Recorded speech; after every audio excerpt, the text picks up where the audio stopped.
Let's talk. Giles Brown. To Catch a Spy, how the Spycatcher affair brought MI5 in from the cold. It's one of the most intriguing moments in the history of British intelligence and a pivotal point in the public's relationship with the murky world of espionage and security. It is a new book from respected author Tim Tate, and I'm delighted to say that Tim joins us live on the line now. Tim, good morning to you. Good morning. Good to have you with us. Now, the last time I think I spoke to you was about Hitler's British spies, I think it was, back in the day. Hitler's British traitors, yes. That's the one, yes. And so now here we are looking at another story of espionage, but obviously a bit more modern. Spycatcher is one that sort of dominated the headlines. It was everywhere, but in the sort of pre-internet era, it might have sort of slipped people's memories. So, Tim, can you give us a quick refresher of where we were at this point? Sure. This all took place, or the main action took place in the mid-1980s, because between 1985 and 1991, the British government launched an absolute tsunami of litigation, court cases in courts across the world, to prevent a retired MI5 officer, a retired British spy, very senior British spy called Peter Wright, from publishing his memoirs. And it applied for court orders to ban the book in Australia, Hong Kong, New Zealand, and London. And eventually it ended up in Strasbourg too. And all of this absolute flurry of litigation ended in complete and utter humiliating failure for the British government. It lost absolutely every case, and rightly so. And as you say, the story, these court cases played out in headlines absolutely everywhere across the globe over that 5-6 year period. And those headlines and those stories were almost universally hostile, and for a very good reason. The British government was attacked rightly for trying to prevent primarily British people reading about what their intelligence services, the intelligence services we pay for, had been up to for the past 30 or 40 years. But also the government's behavior was utterly bizarre. I mean, the best analogy I could come up with, and this is, I think, fair given what happened, was that it was their behavior was like something out of a Gilbert and Sullivan comic opera or Alice Through the Looking Glass. It was just extraordinary and farcical. It was a very British espionage farce in many ways. So in court, because it was caught by its own stupidity, it had to admit that everything that Wright said, which I'm sure we'll get to, was true. At the same time, it told Parliament that everything that Wright said was a lie. I mean, simultaneously. And that was just the tip of this farcical iceberg of the government's own creation. So what was in the memoir? Because obviously we're now in a post-Assange kind of world, aren't we, in WikiLeaks and all that sort of thing. So did it have the sort of details that were going to put agents at risk, or was it just the principle of somebody who had been working for intelligence was actually telling the British people what they got up to? It absolutely did not put anyone at risk. No ifs, no buts, no maybes. There was never any question of any danger to British national security. Peter Wright had been one of MI5's most senior officers, and in fact, its lead counter-espionage and counterintelligence officer for 20 years. He was at the heart of all its efforts to uncover Soviet spies inside the British establishment, inside the government, inside politics, inside the civil service, pretty much everywhere, really. And his memoir, Spycatcher, was his very personal account of all the mole hunting he'd been engaged in. But it was also a confessional, I think, for him. he wanted to admit, because he had become convinced eventually, that what he had been up to was unjustifiable. And we need to remember, because this is to some extent old history, isn't it? MI5 didn't officially exist at the time. It had been at work for 60 odd years, but it had never been established by law. So it didn't have to obey the laws. And MI5 officers didn't obey the laws. As Wright put it, we bugged and burgled our way across London with impunity, while pompous bowler-hatted civil servants looked the other way. And he did. They broke into embassies, private houses, all in search of Soviet spies, both real and, in some cases, imagined. And all of that is serious enough, you might think. Beyond that, what Spycatcher wanted to do, what Wright wanted to do in his memoir, was to talk about how Soviet intelligence had, in his view, placed a spy, a Russian spy, a Soviet spy, inside the heart of MI5 itself.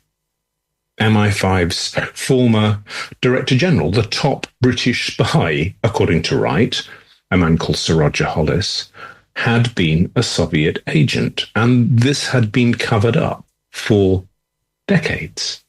So Wright wanted to blow the whistle on that, but beyond even that, because that should make your eyes water, beyond even that, he wanted to confess or talk about his own role in launching or trying to launch an entirely illegal and indeed treasonous coup against a sitting Labour Prime Minister. He had led a plot to blackmail Harold Wilson, and force him to resign. And he did say he'd done this because he believed Harold Wilson was a Soviet spy. He wasn't, we should say. So all of this was what the story Wright wanted to tell in Spycatcher. And the British government was absolutely, resolutely opposed to him doing so. And it fought these court cases to try and shut him up. But he wouldn't be shut up. And the courts around the world said, you know what? He's got a point. We won't shut him up. Fascinating, because if you think about it, it's almost a confessional. This is a man at the end of a career looking back at a life, and wondering, was it worth it? You know, the morality, and I know you could say the intelligence services have got questionable morality because of the way that they operate, but it's the morality of a career of 40 years in skullduggery. We know that there was Soviet infiltration in the establishment. You only have to look at, Blunt, etc. And so that shouldn't come as any great surprise. And we know that they were hostile to the Labour government because it's the heart of the Cold War in the 60s. So Harold Wilson may be viewed through that lens from the establishment. Surely you would think the government would have said, this is a great opportunity to show how open we are and how we are dealing with those issues. Or am I thinking in 2020 parlance? Well, I think you're thinking far too reasonably. Yes, I think you're absolutely right. That's what should have happened. What actually happened was that from the 1960s onwards, definitely, and certainly through to the point where Spycatcher becomes this global cause célèbre, the British government, successive British governments, tried to brush everything under the carpet. They kept it quiet. They kept it secret. They covered it up. And Wright hadn't been the first person to tell this story. The government had, in fact, allowed other people to tell some, if not most, of the same story about Hollis, about Wilson, about the infiltration. But Wright was absolutely at the center of it. He had first-hand knowledge.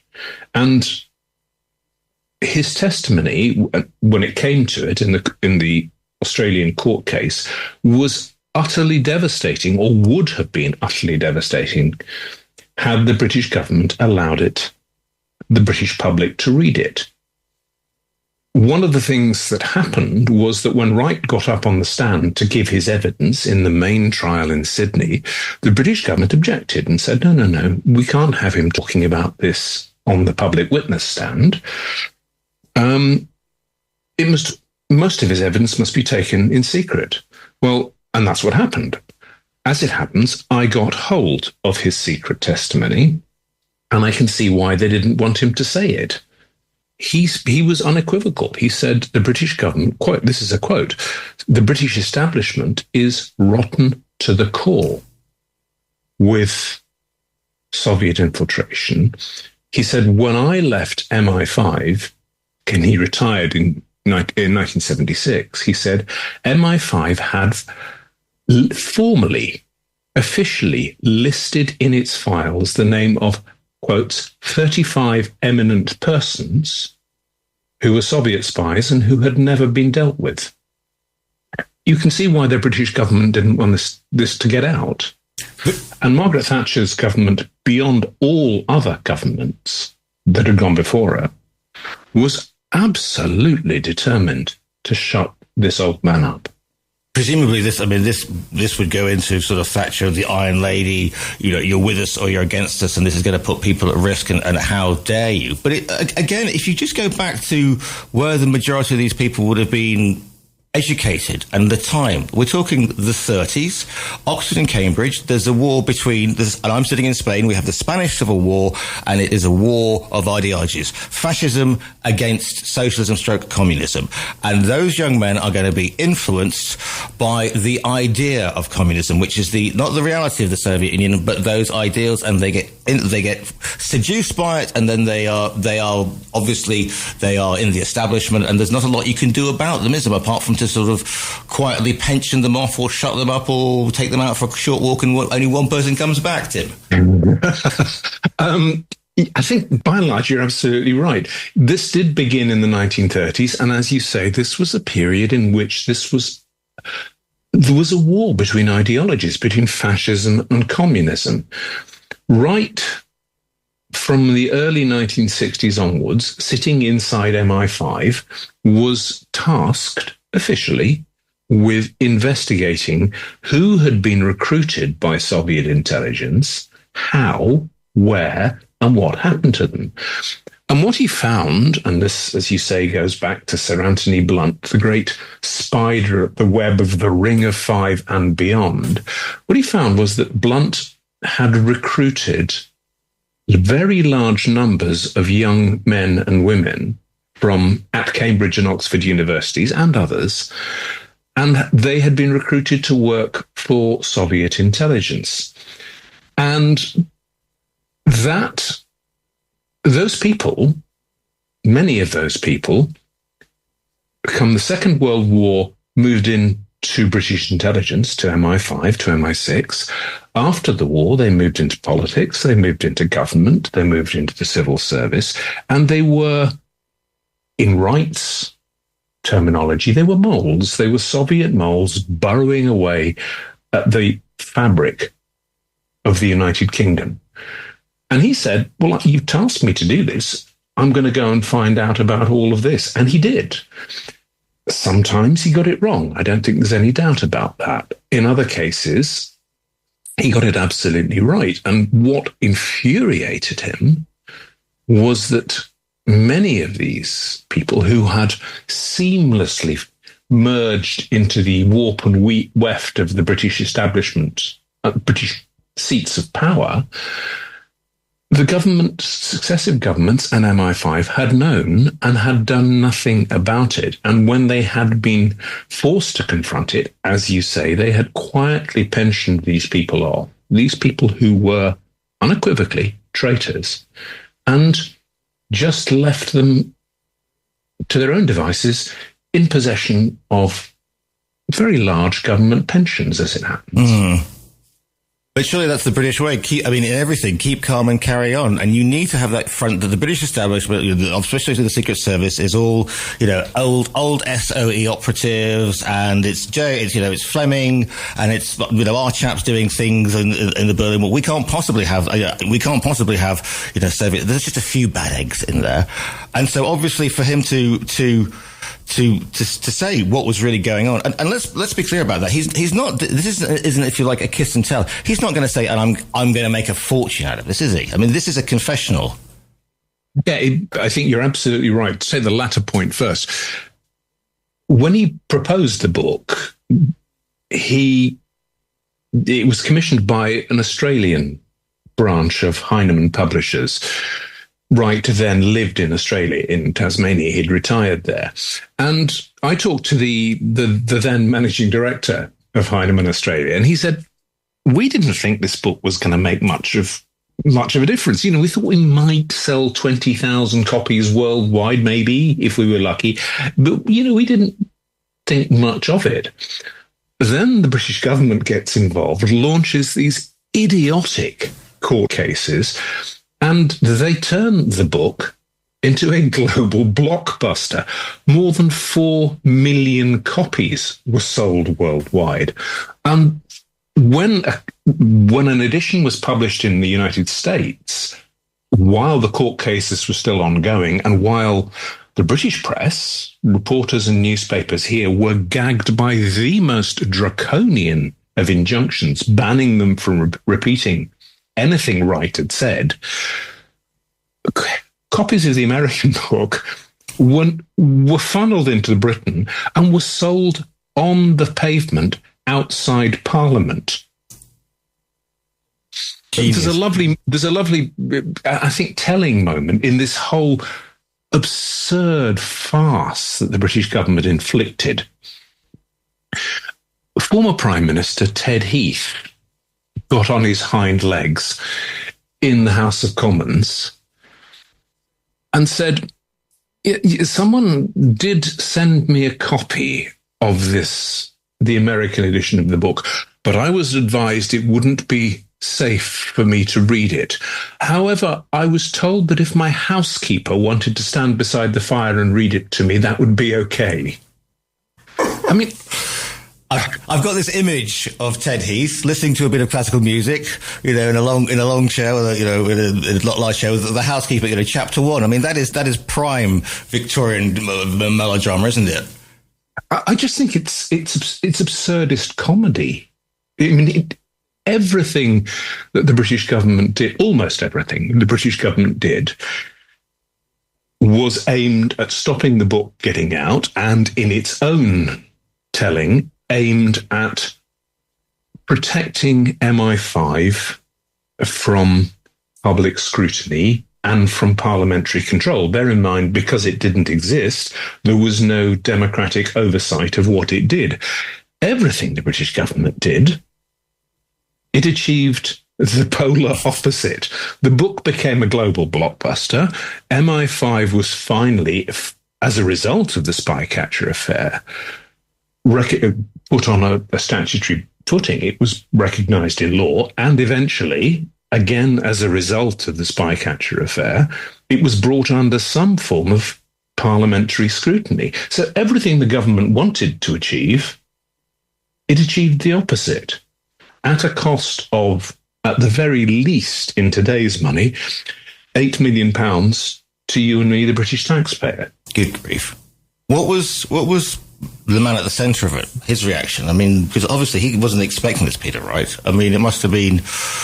I mean, it's hardly a book tour you want to go on, is it? If you're appearing on, there are book tours, and then there are book tours where you're appealing on the witness stand, as it were. I mean, how did he react to all of this? I mean, he must have been in the centre of the maelstrom, really, Tim. He was. I mean, Peter Wright died long before I began writing this book, but I talked to many of his. I talked to his family. I talked to his co-author, who's for Spycatcher, who's the Paul Greengrass, who's now a very famous Hollywood movie director, and his lawyers. So I talked to as many people as I could, and the trial was a huge strain for Wright and his wife, Lois, Peter Wright was pretty ill at that point, pretty sick at that point. He only lived another 10 years or so after the end of the trial. But he was, for all his faults, and he had them, he was a deeply patriotic man. He believed that his job as an MI5 officer was to protect the country he loved. And he said, I've done this the best I can, but politicians have stymied this at every stage. In fact, what really annoyed him was when Margaret Thatcher got on her hind legs in the early 80s in the House of Commons and lied to the House of Commons about the evidence that he had uncovered. And that infuriated him. He said, we have to have integrity. We have to tell the truth. Now, did he get some things wrong? Yes, of course he got some things wrong. But in the end, I think Peter Wright performed very real service for the country he loved and from which he was exiled. And as I said, in a post-Assange world where people dump stuff on the internet, there you go. 90,000 documents. Don't care what's in it. Don't care who we put at risk. It's the right to know. The public must know via that internet thing out there. Peter Wright wasn't one of those. It was an entirely different structured work. He didn't put people at danger. It was a crafted memoir. So it's a look back to somebody to a different age, for sure, but also somebody who did these things with integrity. And as you said, loved his country. Yeah, I mean, he was very careful. And this is what he testified to in open session. He said, I was very careful to make sure that nothing I said could put people in danger. And he and his lawyers were constantly tried to get the British government to say, what bits are you objecting to in the book? Because if there's a real problem, we'll take it out. And the British government said, no. You just can't say anything. It was, this, they said they believed that all intelligence officers owed a lifelong duty of confidentiality.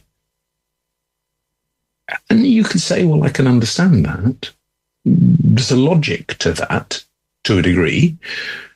The problem with it is that the British government had not merely allowed other intelligence officers to publish their own work on television, in magazines, and in books, but had actually, and this is this goes to the heart of why I think this story matters today.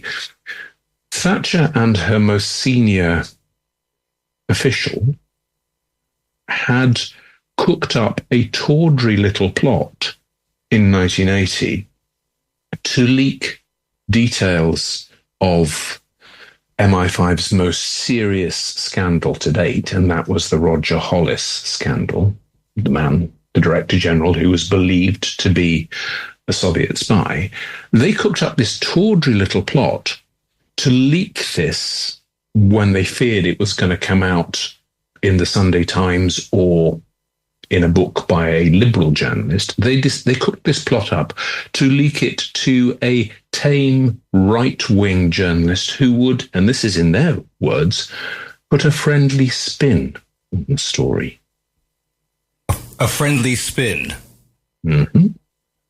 And that plot by Thatcher and Sir Robert Armstrong, Cabinet Secretary of the country's most senior civil servant, led to Armstrong telling lies on oath in the witness box in the Sydney trial.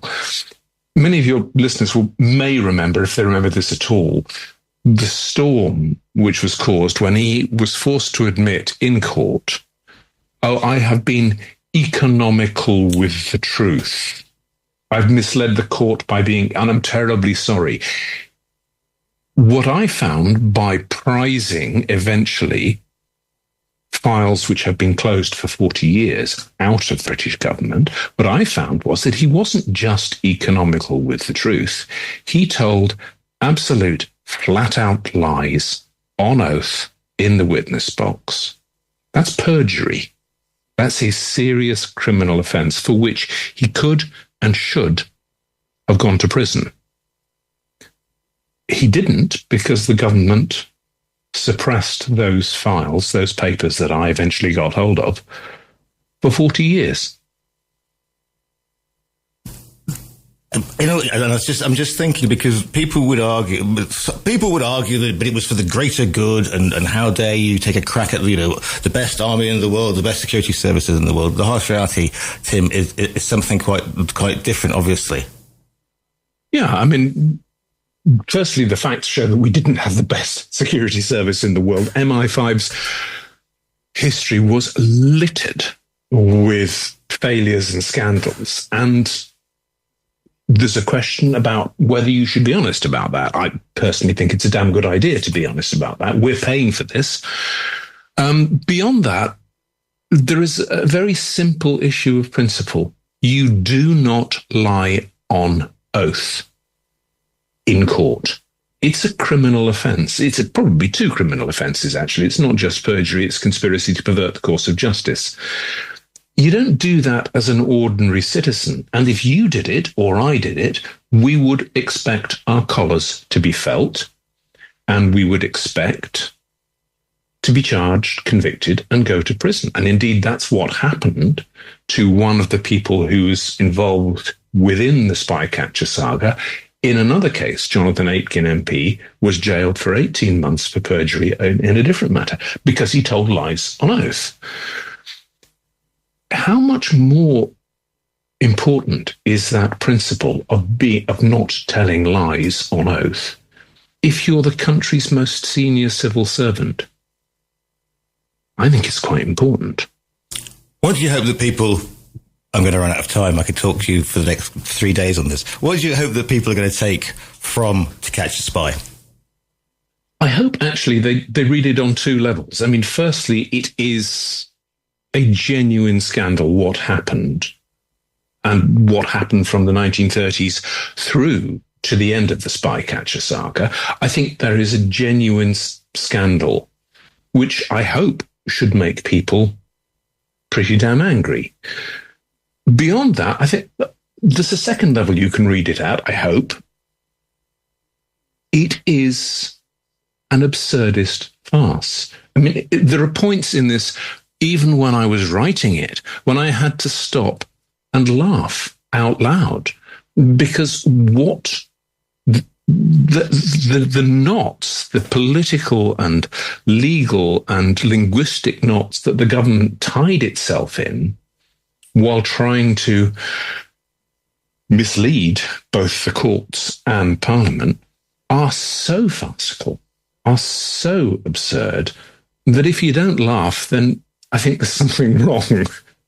The book is called To Catch a Spy. The image of Ted Heath's housekeeper reading him to it, reading the book to him by a fire, will stay with me for a long time. If people want to find you online, Tim, where's the best place?